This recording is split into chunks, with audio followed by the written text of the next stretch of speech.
Hello my dear students, welcome you all on Physis learning. Physis learning के आपके इस platform पर एक बार फिर से आप ही का स्वागत है। तो हमने स्टार्ट किया था circular motion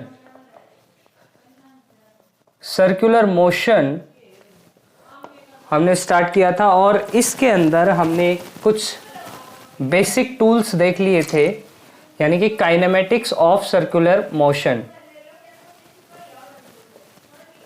kinematics of circular motion, इसके अंदर इक्वेशंस ऑफ मोशन देखी थी हमने।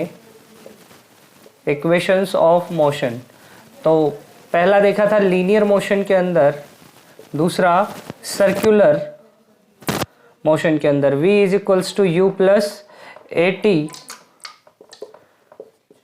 We square equals to u square plus twice of a s and s is equals to ut plus half at square, and in circular motion omega equals to omega naught plus alpha t, omega square is equals to omega naught square plus 2 alpha theta, and theta is equals to omega naught t plus half a alpha t square। देखिए यहाँ पे v की जगह है omega, u की जगह है omega naught. ये फाइनल वेलोसिटी है, इनिशियल वेलोसिटी है, final angular velocity, initial angular velocity, A acceleration, alpha angular acceleration, और टाइम की जगह टाइम ही है। एक चीज और है, यहाँ पे देखो एस डिस्प्लेसमेंट है और यहाँ पे थीटा एंगुलर डिस्प्लेसमेंट है। यहाँ पे थीटा जो है, एस जो है, इसके लिए हम डायमेंशन जो है वो L1 इस्तेमाल करते हैं, जबकि थीटा जो है वो आपका डायमेंशनलेस क्वांटिटी है। इसके अंदर हमने कुछ चीजें देख ली थी, जैसे linear velocity, angular velocity omega. आज हम देखेंगे एंगुलर वेलोसिटी ओमेगा। तो देखिए लीनियर डिस्प्लेसमेंट एस होता है, angle equals to arc upon radius, ये थीटा है, और ये मान लेते हैं ए से बी तक, ए बी आर्क को कवर करता है, आर इसकी रेडियस है। तो इसको हम किस तरह से कैलकुलेट करते हैं, एंगल इक्वल्स टू हम लिखते हैं angle equals to arc upon radius. Angle theta arc है आपके पास A B bar and radius है आर, ठीक है। तो इसको अगर हम डिस्प्लेसमेंट माने delta S, A B bar is equals to, suppose this is delta S, then theta can be written as delta S upon R. Okay, तो ये हो गया एंगुलर डिस्प्लेसमेंट। अब अगर हम एंगुलर वेलोसिटी की बात करें,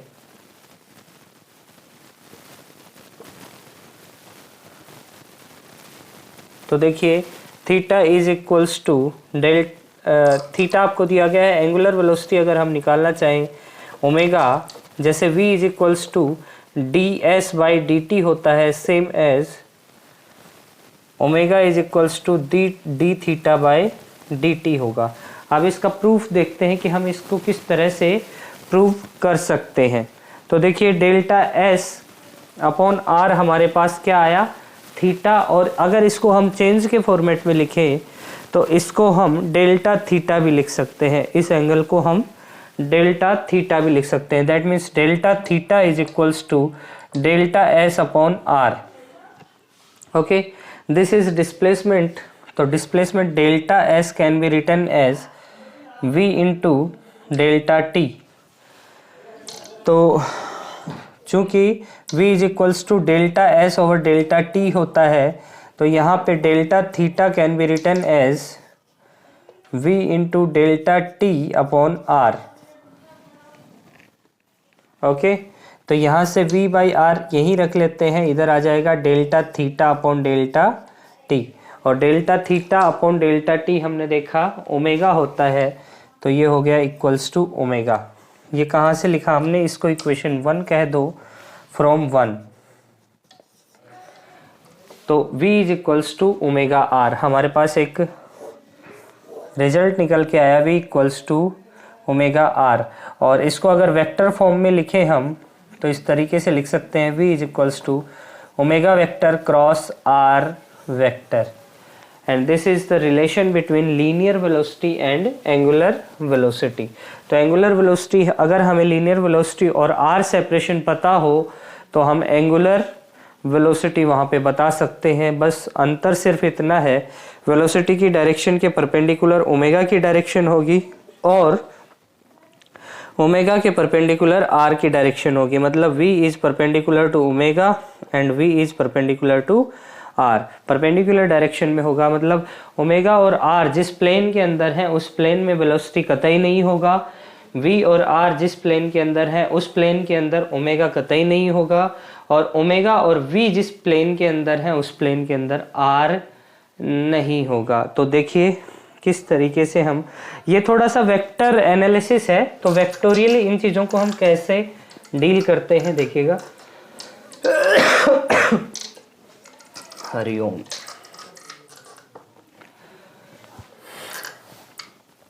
अगर मान लीजिए सर्कुलर मोशन हो रही है और यहाँ पे टेंजेंशियल वेलोसिटी है तो एसेलरेशन, सेंट्रीपिटल एसेलरेशन इधर होगा, सेंट्रीपिटल फोर्स इधर होगा. तो अगर हम यहाँ पे देखें v vector is equals to हमारे पास है omega vector cross r vector. तो देखिए किस तरीके से हम इसको डील करते हैं. एक बार एसेलरेशन और देख लेते हैं, एंगुलर एसेलरेशन. ये बहुत इंपॉर्टेंट टॉपिक है एंगुलर एसेलरेशन. अगर हम सिंपल एसेलरेशन की बात करें तो वो होता है dv/dt. तो यहाँ पे हमारे पास v है, इसका डिफरेंशिएट कर देते हैं और हमें देखते हैं एसेलरेशन की क्या टर्म्स यहाँ पे फाइंड आउट होती हैं, मिलती हैं. तो देखिए ये वैल्यू अगर यहाँ पे रखेंगे तो d/dt of omega vector cross r vector हो जाएगा. u इंटू वी का इस्तेमाल करते हुए हम यहाँ पे डिफरेंशिएशन करेंगे, मतलब एक को छोड़ेंगे दूसरे का डिफरेंशिएशन प्लस दूसरा एज इट इज पहले का डिफरेंशिएशन. तो देखिए किस तरीके से करेंगे, omega cross D R vector over D T plus D omega over D T cross R vector. तो omega D R by D T आपका v होता है plus D omega by D T change in angular velocity per unit time angular acceleration alpha cross r. तो ये आ गया आपका a vector. तो नेट एसेलरेशन इस बॉडी का क्या होगा, a vector is equals to omega cross v यानी ac plus alpha cross r that is at tangential acceleration और centripetal acceleration, centripetal acceleration and this is tangential acceleration. इस तरीके से लिखा जाता है. तो आप इजीली इन चीज़ों को ऑब्जर्व कर सकते हो. एक चीज़ और देखिए, यहाँ पे AC की वैल्यू हमारे पास क्या आ गई, ओमेगा इंटू वी आ गई. अगर मैग्नीट्यूड वाइज देखें तो omega into v, v equals to आपके पास होता है ओमेगा आर. तो AC की वैल्यू आप इस तरीके से भी लिख सकते हो, omega into omega r that is centripetal acceleration omega square r. इसके अलावा अगर आप यहाँ पे v के फॉर्मेट में लिखना चाहते हो तो omega v equals to omega r जो ऊपर लिखा उसी में से आप ओमेगा को रिप्लेस कर सकते हो v बाई आर से. तो AC की वैल्यू क्या आ जाएगी, ओमेगा इंटू AC आ जाएगा आपके पास v by r into v that is AC is equals to v square by r. अगर जो ऑब्जेक्ट यहाँ पे सर्कुलर मोशन कर रहा है उसका मास m है, m मास का ऑब्जेक्ट है, तो यहाँ पे आप फोर्स भी बता सकते हो कि सेंट्रीपिटल फोर्स एक्चुअली क्या होगा. तो देखिए centripetal force Fc is equals to m into AC. Fc is equals to m, AC की दो वैल्यूज है, कोई भी एक रख दीजिए, ओमेगा स्क्वायर आर ये भी कह सकते हो आप Fc की वैल्यू, और एक Fc इस तरीके से भी m v square by r, इस तरीके से भी आप इसको लिख सकते हो. ठीक है, तो ये दो टर्म्स आ गई हमारे पास सेंट्रीपिटल फोर्स की. तो इस तरह से सर्कुलर मोशन के अंदर हमने कुछ पैरामीटर्स देखे हैं. पहला था आपका डिस्प्लेसमेंट. देखिए काइनेमेटिक्स जब भी शुरू होती है तो सबसे पहले हम डिस्प्लेसमेंट पढ़ते हैं. डिस्प्लेसमेंट में अगर लीनियर डिस्प्लेसमेंट है तो फाइनल और इनिशियल दो पोजीशंस के बीच का स्ट्रेट लाइन डिफरेंस हमारा क्या कहलाता है, डिस्प्लेसमेंट कहलाता है, और उसकी एक स्पेसिफाइड डायरेक्शन भी होती है। अगर हम सर्कुलर मोशन की बात करें तो इस सर्कुलर मोशन में हम जो डिस्प्लेसमेंट पढ़ते हैं उसको एंगुलर डिस्प्लेसमेंट कहते हैं, उसको थीटा से रिप्रेजेंट किया जाता है। ध्यान रखना वो एक यूनिटलेस और डायमेंशनलेस क्वांटिटी है। इसके बाद में अगर हम बात करें तो वेलोसिटी की लीनियर वेलोसिटी v और एंगुलर वेलोसिटी ओमेगा होती है। ओमेगा के भी अपन ने डिफरेंट फॉर्म देखे। उसके बाद आता है एक्सेलरेशन, लीनियर एक्सेलरेशन a और एंगुलर एक्सेलरेशन आपका अल्फा होता है। देखिए यहाँ पे ये टर्म जो है ये एंगुलर एक्सेलरेशन को रिप्रेजेंट करती है, लेकिन इसका मतलब ये नहीं कि जो सेंट्रीपिटल एक्सेलरेशन है हम उसको अवॉइड करेंगे। ये टेंजेंशियल एक्सेलरेशन होता है at और ये हो गया आपका ac सेंट्रीपिटल एक्सेलरेशन, और टेंजेंशियल एक्सेलरेशन होता है एंगुलर एक्सेलरेशन इनटू r, मतलब एंगुलर एक्सेलरेशन का क्रॉस प्रोडक्ट r के साथ में हमें क्या देता है, टेंजेंशियल एक्सेलरेशन देता है। तो इस तरीके से आप बता सकते हो कुछ चीज़ें। यहाँ पे एक चीज़ और ध्यान रखने की है, ध्यान दीजिएगा, जैसे अगर हम a की बात करें तो ac और at सेंट्रीपिटल और टेंजेंशियल एक्सेलरेशन है, तो कोई भी एक सर्कुलर मोशन है वो कभी भी बिना किसी एक्सेलरेशन के जनरेट ही नहीं हो सकती। तो एनी सर्कुलर मोशन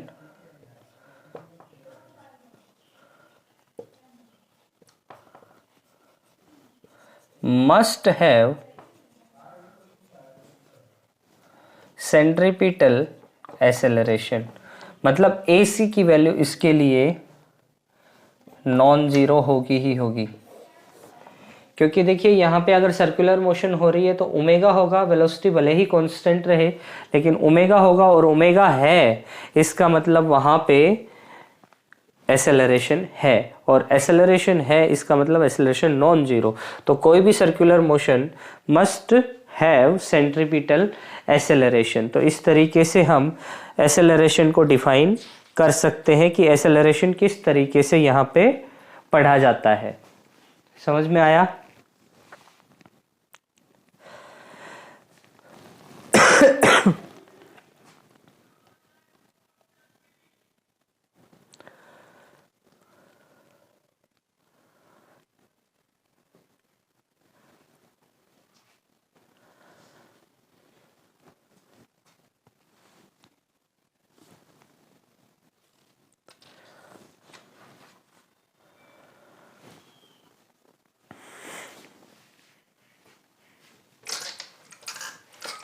आगे बढ़ा जाए।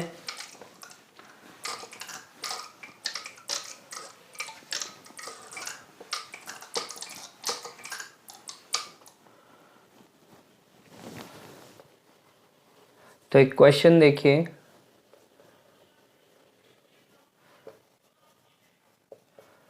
Two particles of masses m1 and m2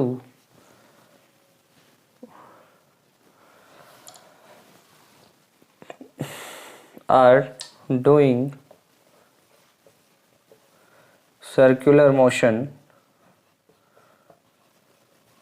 separately.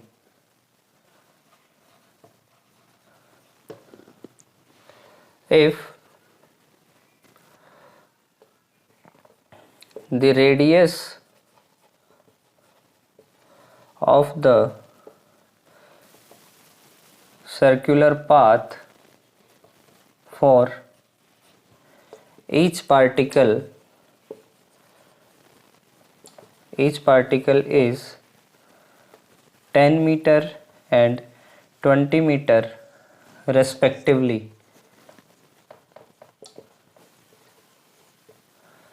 find the ratio of their centripetal forces when number 1 m1 is equals to m2 and omega 1 is equals to twice of omega 2. दूसरा m1 is equals to 2m2 and omega 1 is equals to omega 2/2। करिए, एक बार video को pause कीजिए और फिर इस question को try कीजिए।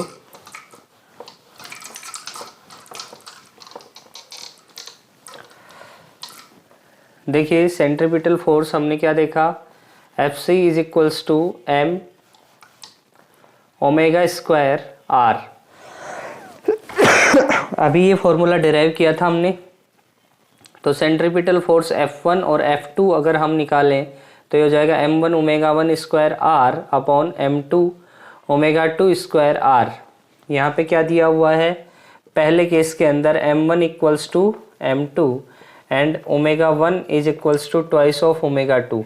तो यहाँ पे देख लो m1 अपॉन m2 का रेशियो हमारे पास 1 है और ओमेगा 1 अपॉन ओमेगा 2 है आपके पास 1/2।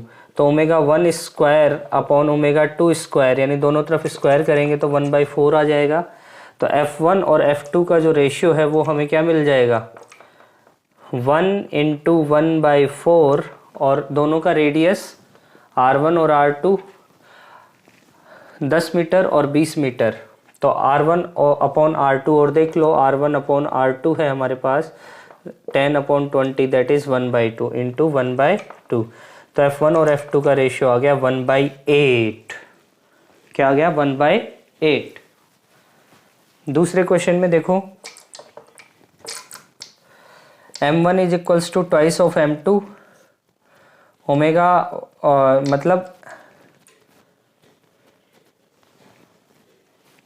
मतलब m1 अपॉन m2 हमारे पास क्या आ जाएगा, 2/1।